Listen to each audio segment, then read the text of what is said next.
Okay, so at 4:28 this afternoon, dispatch received multiple 911 calls from multiple individuals who had called to report shots fired here at the apartment complex, the Colony Farms, here in Magna, which is about 2600 south and about 7250 west. When our officers arrived, they located a male in the driver's seat of a vehicle with multiple gunshot wounds, and he was declared deceased at the time.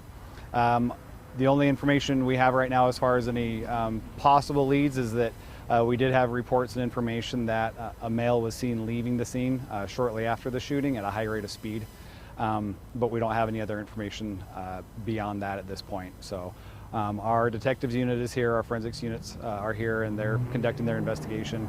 So still very early on, but that's what we have for right now. What do you know about the man who was shot? What's that? What do you know about the man who was shot? So what we know is he's a 20-year-old male. He was the only individual in the car, and he's the only victim that we've identified. We've canvassed the apartment complex just to make sure that, that there were no other injuries from anybody that might be inside an apartment or that was nearby. We've confirmed at this point there are no other victims, just the one male inside the vehicle. Do we know if he was Hispanic or? He was Hispanic, yes.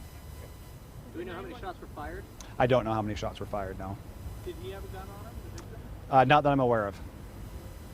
Is the 911 caller any relation to the victim? I don't believe so at this point. I think it was just a witness who had seen the incident and called. Okay, so we don't even know if the guy in the car even lived here. We don't know anything about that right now, nope. We don't know the relation of that or like the suspect if they were living here. Correct, and because we don't know who the suspect is at this point, we can't establish a relationship. So we'll be able to do that once we identify that person, but until that happens, we're not going to know their relationship. Concern for the public right now? We do have one suspect outstanding. As far as general concern for the public, nothing's been conveyed to me that this was random, and so I don't believe that there's an immediate public safety risk. Is there any video of what happened? Any security cameras? That's information that we're certainly going to look into, but right now it's just too early to know that for sure. So. Does this seem to be like gang related by any chance? Do you have any idea? At this point, I don't have any idea, no. There was one report that they had a description of the vehicle that went away. Is there actually a description of that? We have a description of a vehicle that left, but we don't necessarily know if that vehicle is involved or not. Detective Mallory, do you mind going through kind of the protocol of what you guys are doing right now for those who don't do this for their daily job and don't, see what we see? What are you guys kind of working on right now? So the big stuff that's going to happen initially is, or I guess kind of the whole process involves, obviously our patrol officers responded. They're the first responders.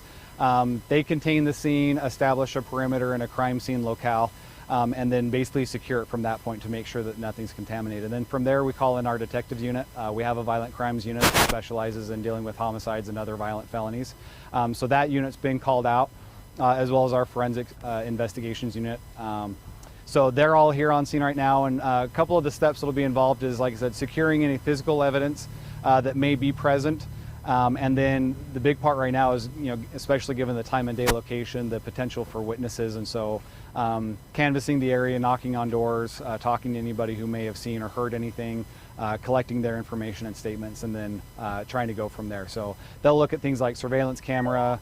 That's going to be, starting here locally, but then it'll expand, beyond the immediate location to see if cameras caught anything from anywhere else, any vehicles leaving, people on foot, stuff like that. So they are very lengthy processes. We'll be here on scene quite a while, just doing all that initial stuff, and then once the investigators have that leading information, then they'll keep working it from there.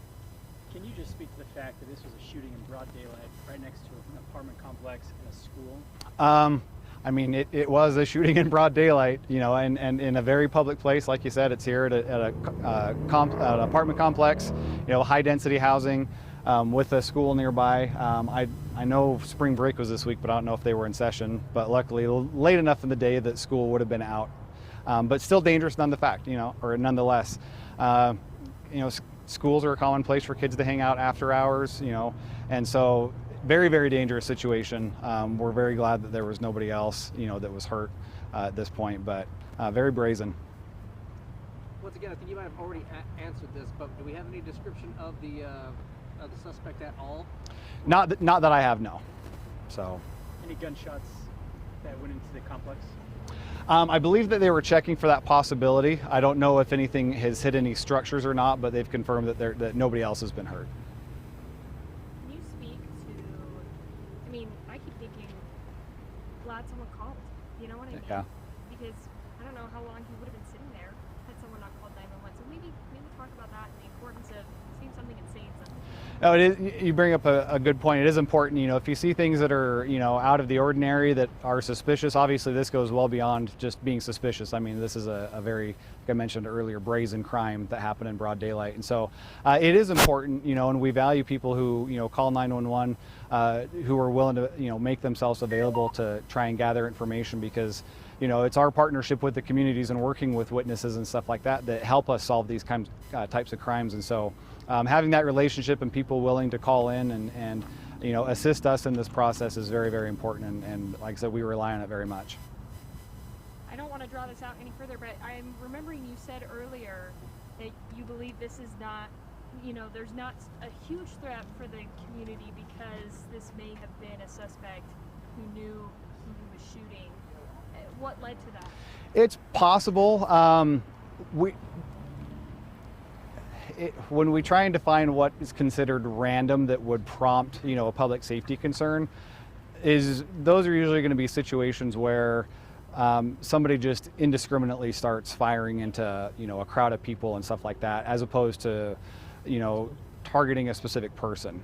In this case, we don't believe that it was a random shooting in the sense that he was just indiscriminately shooting at anyone who was nearby, but rather it was likely directed at that person. And so because of that, is the basis that we would determine that there's not an immediate safety, public safety threat right now.